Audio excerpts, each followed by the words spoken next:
I'm really pleased to introduce our guest speaker this morning, Reverend David Howard. He was a senior minister at Unity Spiritual Center, Denver, most recently, and now he speaks at various New Thought churches along the Front Range, and we're in for a real treat to have him here this morning. So help me welcome Reverend David Howard.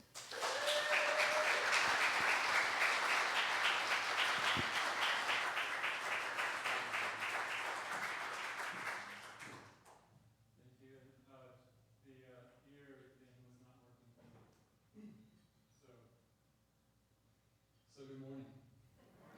I could sit and listen to you guys all day. Just beautiful, beautiful. Thank you.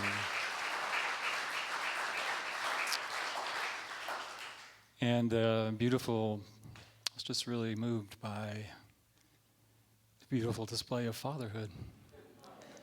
So thank you for that as well. Yeah, we should all be so fortunate to have that kind of loving presence. So thank you for that.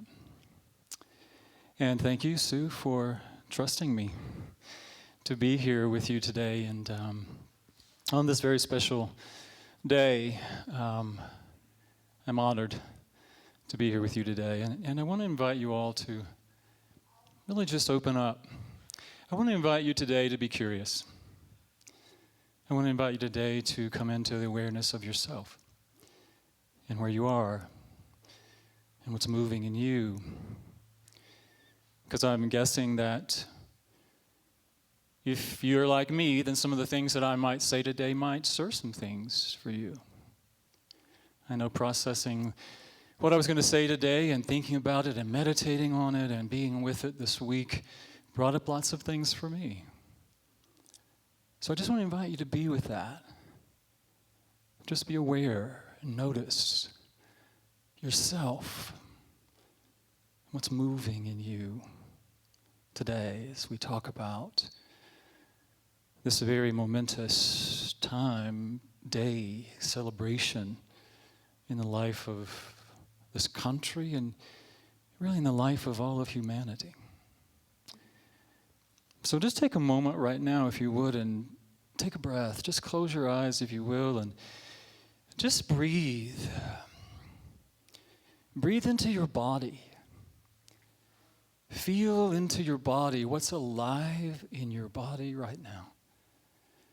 What's moving through your mind as you sit here today in this beautiful space, surrounded by this loving presence and energy that's here today, the comfort that you might feel, the discomfort that you might feel.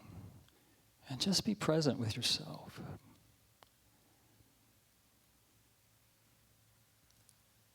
There is a balm in Gilead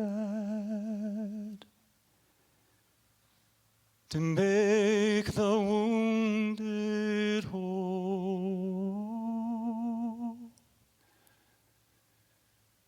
There is a balm in Gilead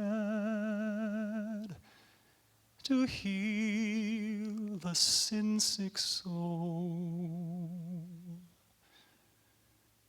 Sometimes I feel discouraged and think my life's in vain. But then the Holy Spirit revives my soul again. There is a balm in Gilead to make the wounded whole. There is a balm in Gilead to heal the sin-sick soul.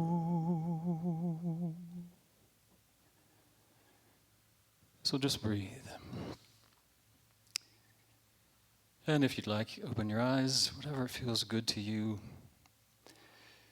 As I was meditating, actually, ever since Sue invited me to speak, I've been sort of And knowing it is Juneteenth and knowing it's Father's Day, I've been sitting with how do I speak about that? What can I bring to that discussion? What can I bring to this celebration? Knowing that as a white man, I really can't truly know the suffering, the pain, the wounding that our black brothers and sisters endured and continue to endure. But as I thought about that, this song, it happens quite often, songs come to me from my past that are messages, I think, for me, and so that one began to resonate for me, and I thought, well, what does that really mean? What is the message there? And so I looked up, well, what is the balm of Gilead? And there is an herb that grows in this area of Gilead that people use for healing wounds, physical wounds. And then later Christianity sort of took that and said that Jesus was the balm that heals the spiritual wounds. So Jesus became known as the balm of Gilead in the Christian tradition for many people. And so, of course, being a good unity student, I went to the Metaphysical Bible Dictionary and looked up, well, what does the Metaphysical Bible Dictionary say about Gilead? What is the message there for us?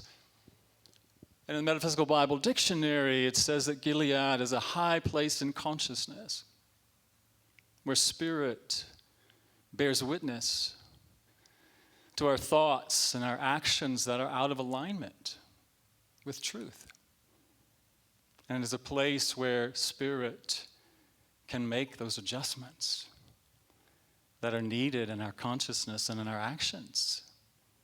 So I thought, what a perfect lesson for today as we honor and celebrate this day called Juneteenth. And as Sue said, and many of you already know, it's June 19th,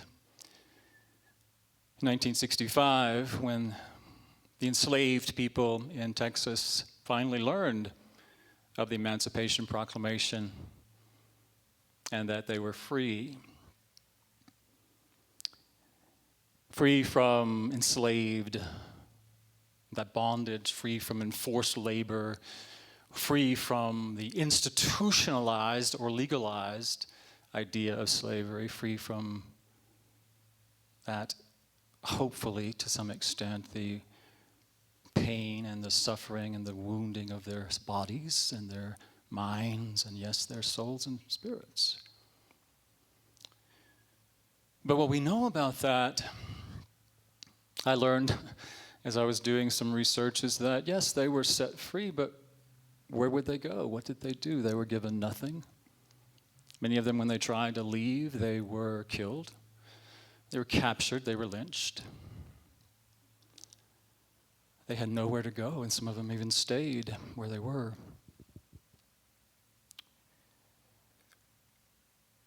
And so,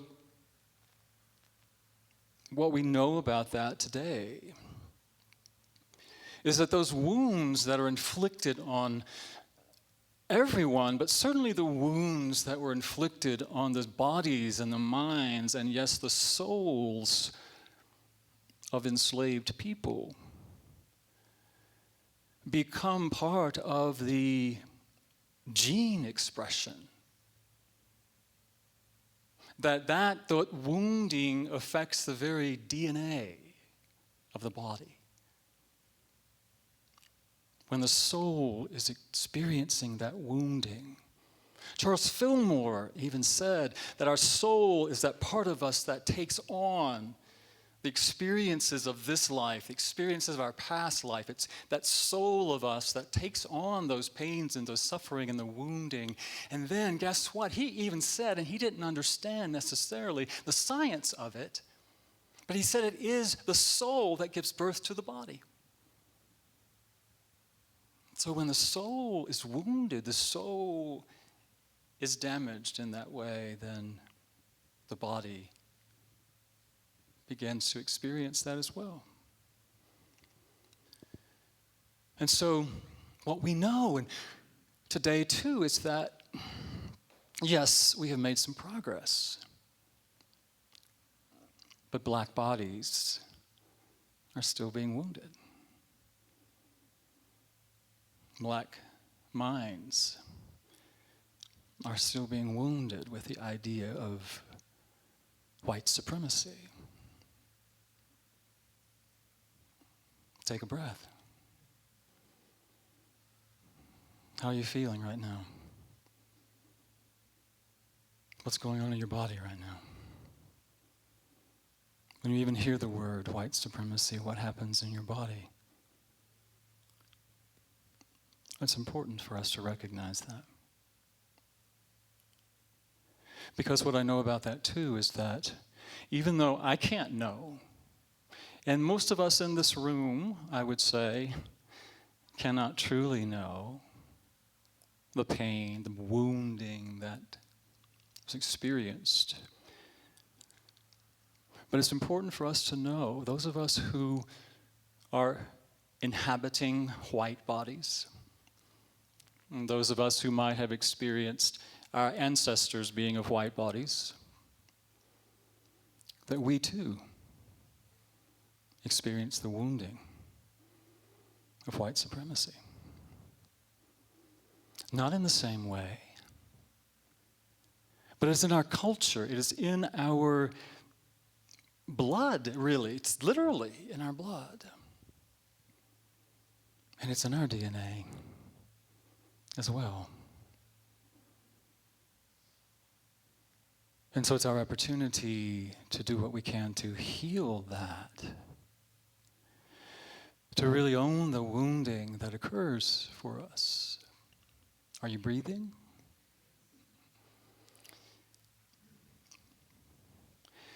And so whether that's implied in our culture, in our belief system, whether it still is, as we can know, institutionalized in many ways in our country. It's important for us to recognize that and to do what we can to heal that. As I said, that wounding occurs for some of us, those of you who might be my age or older. I was born in 1960. And I was born in a little town called Washington, Georgia, which has the distinction of being the place where the last cabinet of the Confederacy converged. It is where they voted to dissolve the Confederacy. I'm not bragging about that.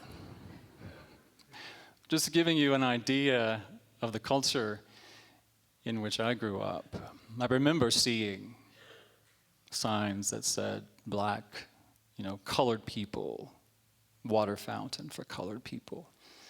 Or this is the entrance for colored people, and this is the entrance for white people. I remember going to the public pool there and not thinking so much about it, but there was a white pool and a black pool. For black people and for white people. And I didn't grow up there. I grew up about an hour outside of there in a little town that we call Martinez, Georgia. Now, that we pronounced it Martinez rather than Martinez should tell you something. Right? And I remember in the second grade, I met a friend. And that friend's name was Moselle.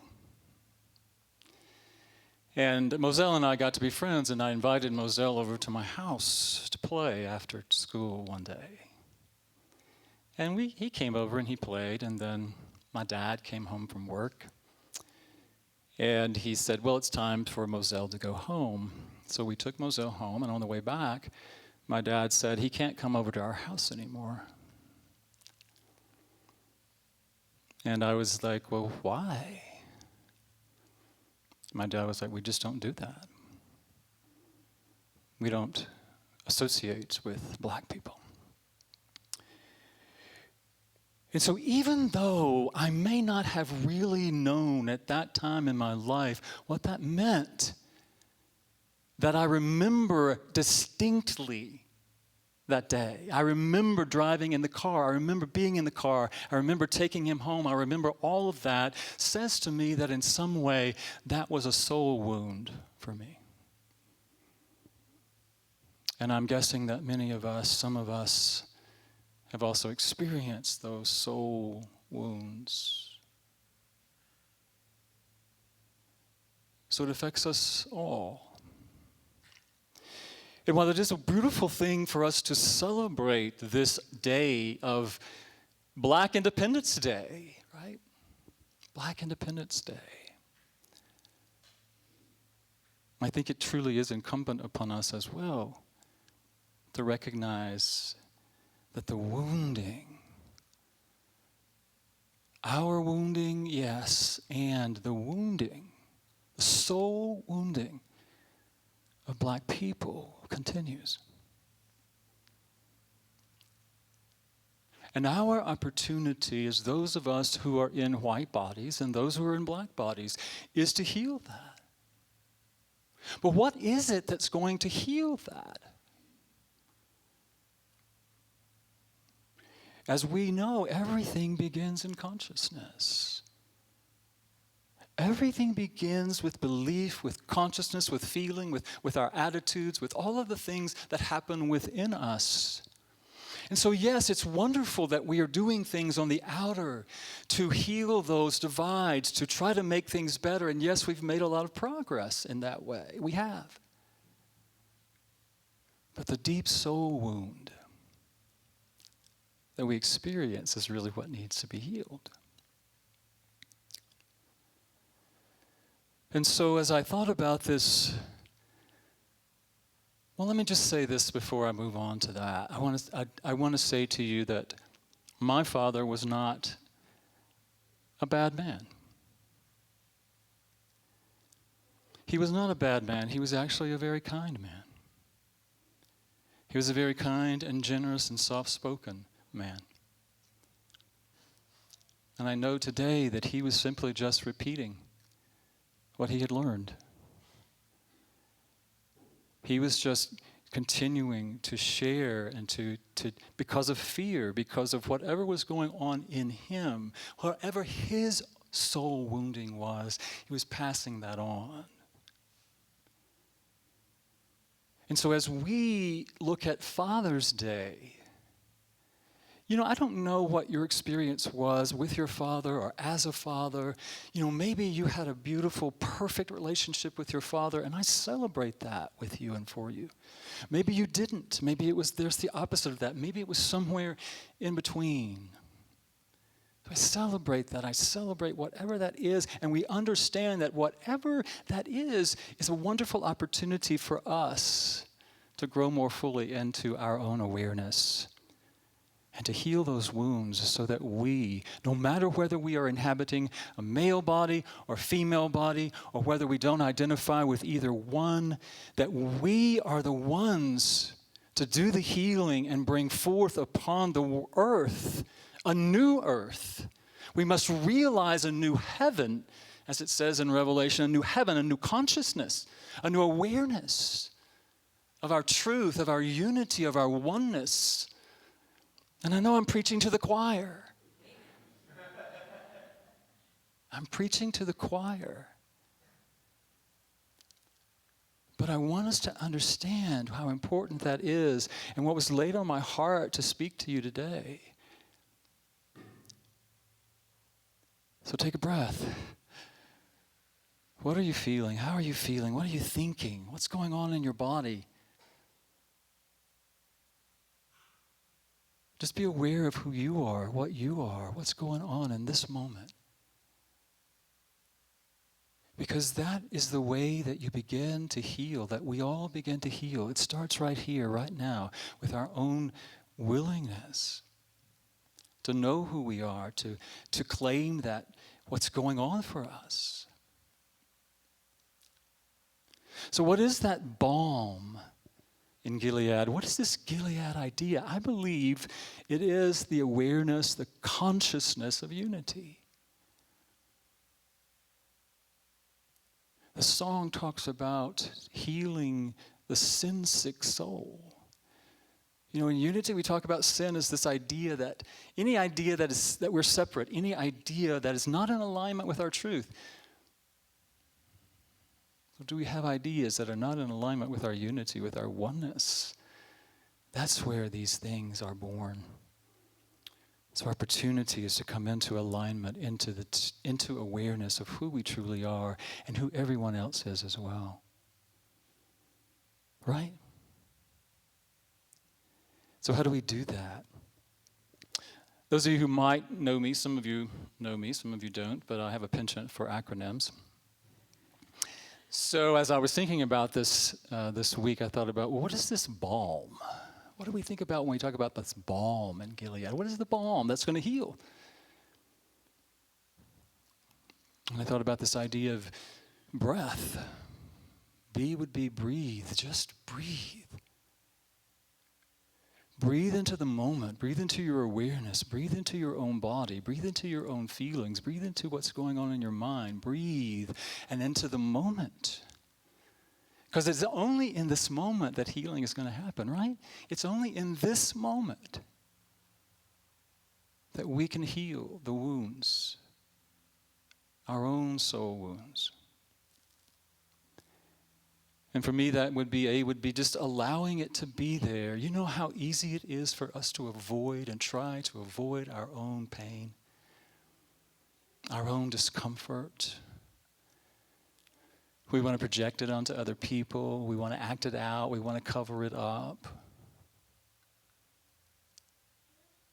We don't want to be present in it, and it's important, I think, for us to be present in it.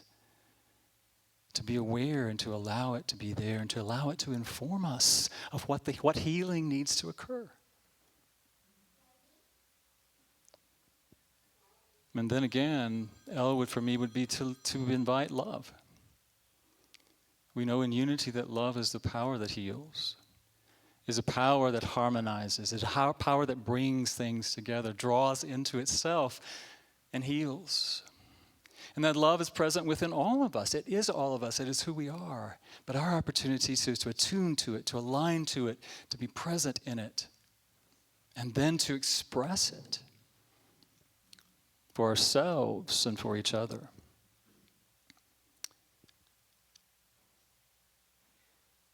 And then for me, that M would be to move, to take some action, to do something. Whether that's something for yourself, something in the world, something to help heal.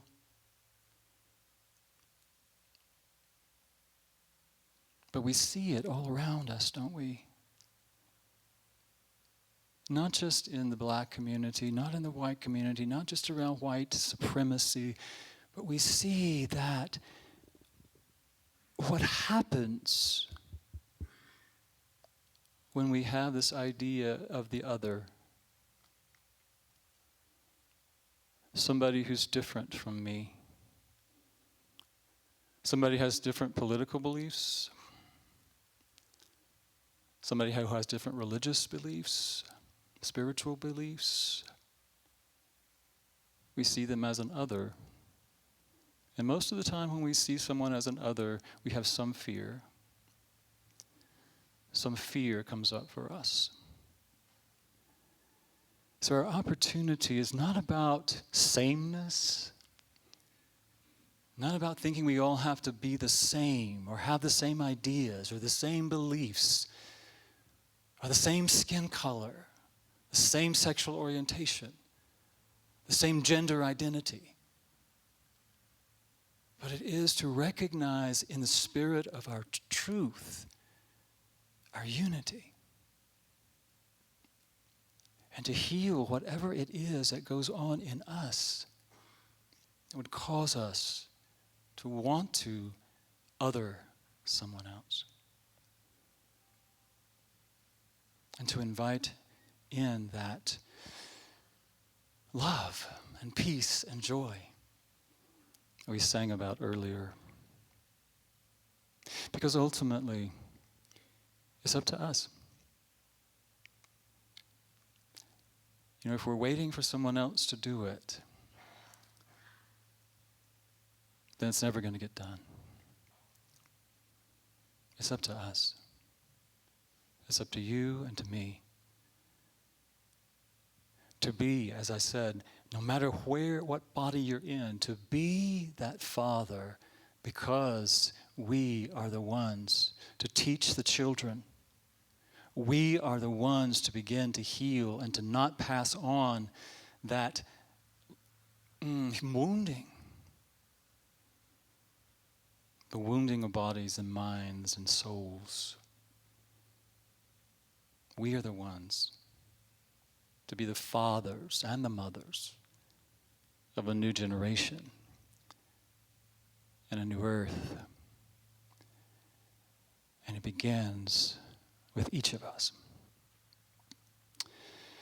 So once again, take a moment and breathe. What's going on with you in this moment? What's alive in your body? What's going on? Do you want to run away? Want to freeze? You want to fight back? You want to just be? Just allow yourself to be with yourself. And open up to the spirit of unity, of oneness. As we know it is in that place of deep connection with spirit, in that place of Gilead, that we return and we find that balm. And we let that balm heal us at a very deep soul level. And in that healing, we heal the world. So yes, celebrate, honor this day as a celebration of freedom. And also know that each of us is responsible for freeing ourselves and helping to free the world. It starts right now. And we're the ones. I think that's all I have to say. So thank you for this morning.